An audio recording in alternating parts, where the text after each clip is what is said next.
괜찮아. 와, 우리는 하나 더 얻었습니다. 하나 더. 우리는 판사기 7장으로 갈 것입니다.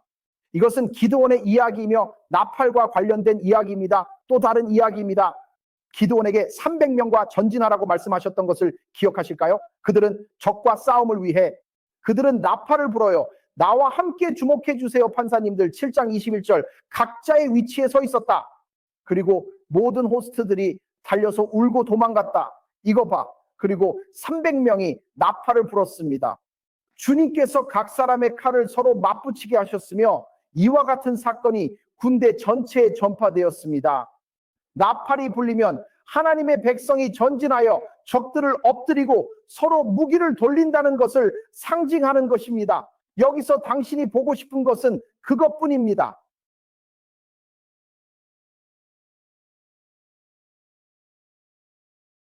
이것들을 염두에 두세요. 왜냐하면 우리가 요한계시록의 이 7 나팔이 무엇을 이야기하는지 이해하게 될 때 이의 중요성을 명확하게 인식하게 될 것입니다. 그래서 이제 질문하고 싶은데 우리는 알아내야 해요. 이 이벤트가 언제 발생했는지 알고 싶어요.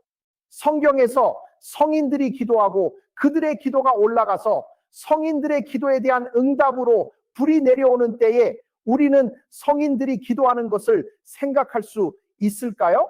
당신 모두 생각하고 있다면 답을 얻었습니다. 나는 당신이 그것을 알고 있다는 것을 알고 있습니다. 왜냐하면 오순절의 날에 발생했기 때문입니다. 와, 다들 가자. 거기로 가자. 이걸 확인해 보기를 원합니다. 기도의 힘에 대해 이야기하고 있습니다. 성경은 사도행전 2장 1절에 이렇게 말합니다. 오순절의 날이 완전히 이름에 그들이 다 한 마음으로 한 곳에 있더라. 하늘로부터 갑자기 세찬 바람 소리가 들렸다. 그리고 그것은 그들이 앉아있는 집 전체를 완전히 채웠다. 4절 또는 3절. 그들에게는 불길처럼 갈라진 혀가 나타났다. 그들은 놀라움에 입을 다물 수밖에 없었다. 그리고 그것은 그들 각각 위에 앉았다. 여기에 어떤 것이 있는지요? 무슨 일이 있나요? 성인들이 기도하고 있습니다. 당신은 성인들이 기도하고 있습니다. 어떻게 도와드릴까요? 그리고 그들의 기도가 올라갈 때 그들의 기도에 대한 응답은 불이 내려오는 것이다. 그리고 그들은 기도의 힘을 믿는다. 나는 당신 모두가 이의 중요성을 이해하도록 필요로 합니다. 그 이유는 우리가 볼 것은 기도에 대한 하나님의 연대기적인 사례 연구입니다. 그래서 추가로 설명이 필요합니다. 지금 너희들은 다 기억하고 있지? 교회에 혀의 선물이 주어지는 것은 하나님이 그들에게 복음을 온 세상에 전하기 위해 사명을 주신 때입니다. 그래서 그들은 임무가 있습니다. 그들은 앞으로 나아가야 한다. 나와 함께 말해봐.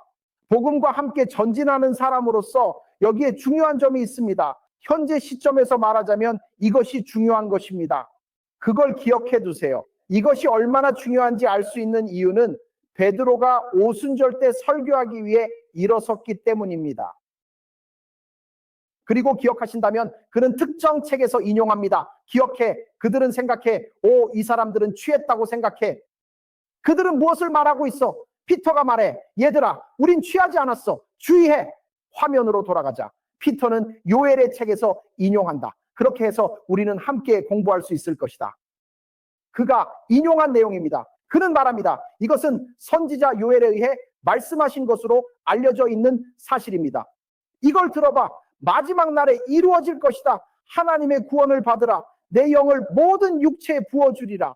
너희 아들들과 딸들은 예언하며 너희 젊은이들은 환상을 보고 너희 늙은이들은 꿈을 꾸리라.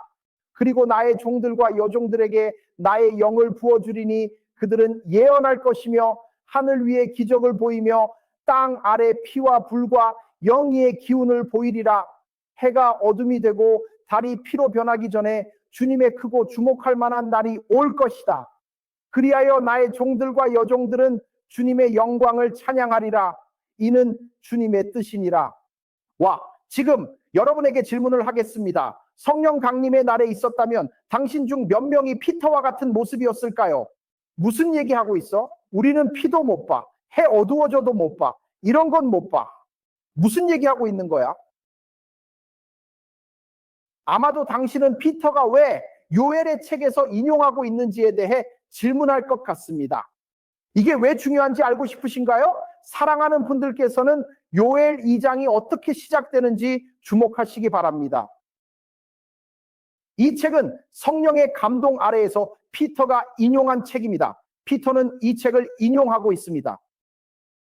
그가 인용하고 있는 장이 어떻게 시작되는지 주목해 보세요. 그것이 중요합니다. 와, 다들 오세요. 와, 만약에 누군가가 이해하고 있다면 제가 대신에 채팅에 1을 넣어주세요. 이 장은 시작됩니다. 감사합니다. 저는 도움이 필요합니다. 시온에서 나팔을 불며 내 거룩한 산에서 경보를 울려주시기를 간절히 바라오니 구하오리다. 땅의 모든 주민들이 떨며 주님의 날이 가까움을 알라. 주님의 임박함을 두려워하라. 어둠과 우울한 하루, 산의 아침이 퍼지면서 구름과 짙은 어둠의 하루가 시작됐다. 그러나 희망의 빛이 나타났다. 위대한 사람들과 강한 사람들, 이런 일은 이제까지 없었습니다. 이후로는 다른 것도 없을 것이며 많은 세대의 연도에도 없을 것이다. 불이야, 이걸 잠그세요. 너희들 이걸 잠그세요. 피터가 인용하고 있는 장입니다. 피터가 인용하고 있는 장입니다. 이 장에서는 피터가 피와 어둠을 문자 그대로 의미하지 않았음을 설명할 것입니다. 그는 자신의 사람들, 그가 이야기하고 있는 사람들의 기억을 일으키기를 바라는 무언가를 말하고 있었다. 요엘 2장에서는 불이 그들 앞에서 사라지고 불꽃이 그들 뒤에서 타오르며 이러한 현상에 대해 상세히 설명하고 있습니다. 그 땅은 그들 앞에는 에덴의 동산과 같이, 그들 뒤에는 황량한 사막과 같은 모습이다. 그래, 그리고 아무것도 그들로부터 벗어날 수 없을 것이다. 내가 원하는 것은 이거야. 피터는 경고를 받았다. 그는 이스라엘에게 말하고 있다. 그리스도를 받아들이지 않으면 군대가 우리나라를 파괴하기 위해 옵니다. 피터는 그들에게 경고하고 있다. 이스라엘, 만약 그리스도를 거부하면 우리나라가 파괴될 것이다. 그래서 피터는 요엘 2장을 참조하고 있습니다. 그러므로 우리가 질문해야 할 것은 매우 간단합니다. 피터는 어떤 군대에 대해 이야기하고 있을까요?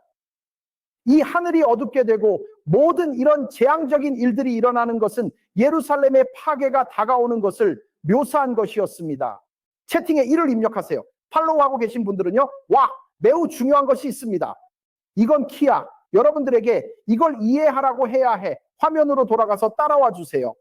그들 앞에는 에덴의 동산 같았지만 그들 뒤에는 황폐한 땅이 될 것이라고 말합니다. 아무것도 그들로부터 벗어날 수 없다. 제4절, 그들의 외모는 말의 외모와 같으며 기수처럼 그들은 달릴 것이다. 제5절, 그들은 산 꼭대기에서 병거의 소리처럼 뛰어오를 것이며 불꽃의 소리처럼 뛸 것이다. 그리고 강한 사람들이 전투 준비를 하듯이 그는 분명히 그들의 앞에 오는 군대에 대해 이야기하고 있습니다. 사람들은 고통받을 것이다. 얼굴은 어둠을 모아야 한다. 그들은 강한 사람처럼 뛸 것이다. 그들은 강한 사람처럼 벽을 오를 것이다. 각자의 길을 따라 행진하며 진영을 깨지 않을 것이다. 지구는 그들 앞에서 진동하며 하늘은 떨리며 해와 달은 어둡게 되고 별은 그들의 빛을 거두리라. 그들은 놀라움에 빠져들 것이다. 주님은 그의 군대 앞에서 그의 목소리를 내실 것이다. 그의 진영은 매우 위대하며 그는 그의 말을 실행하는 데 강합니다. 주님의 날은 크고 무서운 날입니다. 누가 그것을 견딜 수 있을까요? 조엘 201호 시온에서 나팔을 불어라. 빨리 거룩하게 하고 엄숙한 집회를 소집하라. 사람들을 모으고 집회를 거룩하게 하고 장로들을 소집하고 젖 빨고 있는 자들을 모으십시오.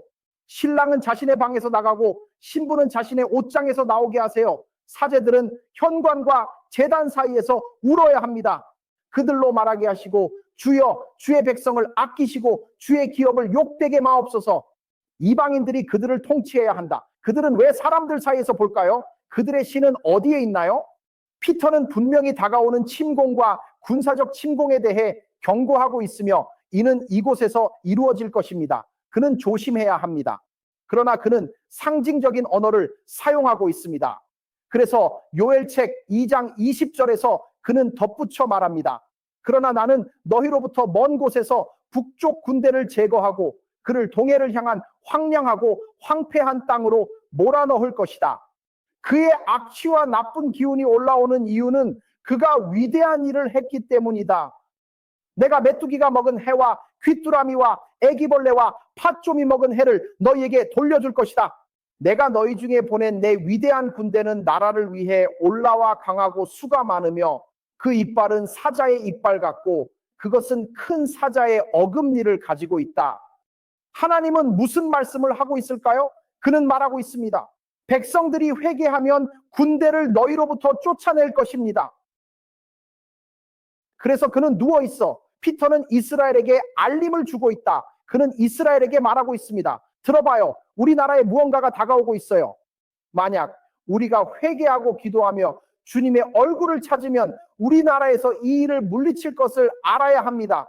그리고 우리는 나팔을 기억해야 합니다. 그렇게 하면 모든 것이 잘 될 것입니다. 무슨 일이 일어나나요? 무슨 일이 일어나나요? 요엘서 119장에서 알고 있습니다. 일어나는 일에 대해 알고 있습니다. 성경은 주님께 내가 부르짖으리라고 말합니다. 불은 황무지의 초원을 태웠다. 불꽃이 들판의 모든 나무를 태웠습니다. 그는 예루살렘의 임박한 파괴에 대해 이야기하고 있습니다. 그는 죄에게 돌아가고 있고 사람들의 마음에 가져다 줍니다. 이것을 주목하세요. 이스라엘은 그리스도의 초기 추종자들이 경고를 듣기 위해 한 번의 귀를 기울였는지 알려져 있습니까? 그들은 그렇지 않았다. 실제로 사도행전 7598에서 첫 기독교 순교자 스테판의 돌진을 발견할 수 있습니다. 성경은 말합니다. 성경은 요엘이나 사도행전 7장 58절에 말하고 있습니다. 그가 말하되 보라 나는 하늘이 열리고 하나님의 오른편에 선 인자를 본다. 그들은 소리쳤고 귀를 막고 일제히 그에게 달려들었으며 도시 밖으로 내보내고 돌로 치기 시작했다. 그리고 증인들은 젊은이의 발 앞에 발을 내렸거나 옷을 젊은이의 발 앞에 내렸는데 그 이름은 올이었다. 너희들은 그 이야기를 정확히 이해했어. 이곳은 스티븐이 돌로 맞는 곳으로 알려져 있습니다. 사실 이스라엘은 하나님의 탄원을 거부했었습니다.